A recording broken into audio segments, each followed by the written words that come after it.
Matanda na si David at mahina na ang kanyang katawan, kaya hindi na siya mainitan. Kaya humanap ang kanyang mga lingkod ng isang dalagang mag-aalaga sa kanya, si Abisag, upang siya ay paglingkuran at panatilihing mainit. Ngunit hindi siya sinipingan ng hari. Hello guys. Sudah na to guys.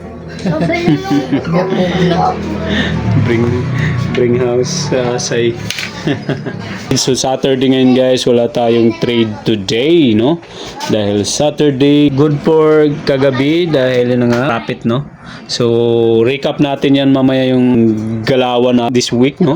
Kung ano yung mga galaw natin, may mga bubo na galaw at yun. So may maganda rin naman, hindi naman lahat.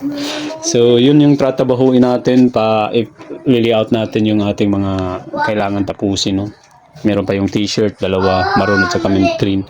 So as of now, yun lang muna yung taytrahin natin. Mag-work muna tayo guys. So yun yung sinabi ko, hindi natin kailangan iwan yung ating trabaho para mag-trade, no? So dati nung nagsimula ako, nagiging unproductive ako sa aking small business dahil yun nga yung feeling ko na goods na yung trading, no? Kailangan natin fokusan. So yun yung kamalian natin noon nung nagsisimula tayo dahil yun nga parang nahahype tayo dun sa trading na part. Kadalasan yung feeling natin ay gusto nating iwan yung ating nakasanayan, no? Lalo na yung sa trabaho natin dahil yun nga na-encounter natin si Forex, medyo nagbago yung mindset natin, yung iniisip natin na kailangan natin mag full time, no?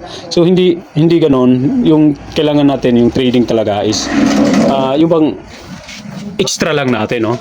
Yung i-fund natin, yung extra lang natin, yung kailangan natin i-fund dahil lalo na kung kagaya ko na hindi ganoon ka malaki pa yung income at maliit pa lang, financial lack pa tayo, no? So yung extra lang, kung meron tayong extra, so yung ginagawa natin, yung $30 lang yung fina-fund natin.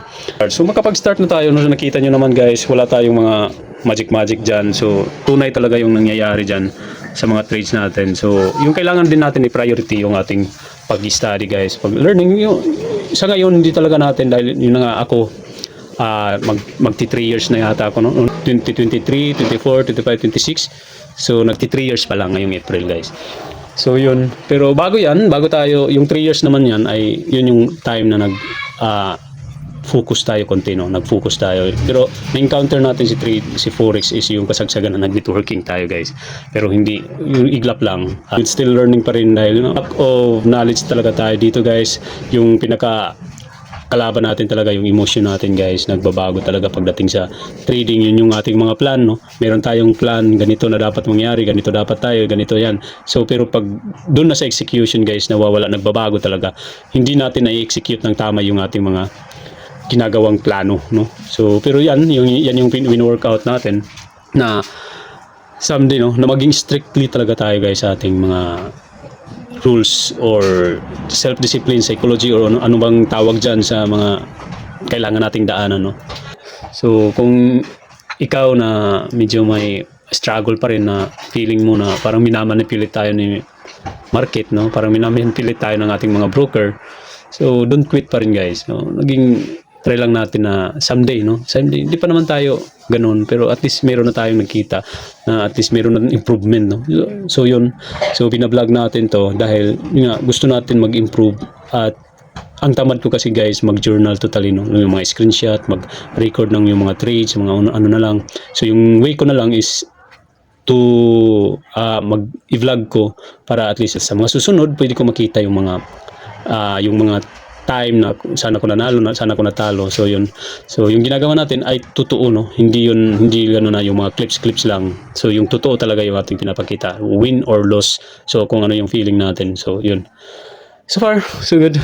So for now, trabaho muna tayo guys. So yun, hindi kailangan natin iwan yung ating. Let's go. Ngayon mga guys, hi guys, kalag kami guys. Hi kakalag lang. 라고 도와줘. 날 무너뜨려줘. 벗어나고 싶어.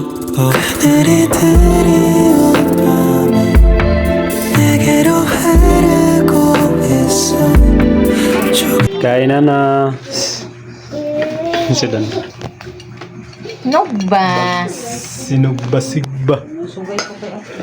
Ako sab. Tidaho. Ako sab. Lalo na Ano? Be!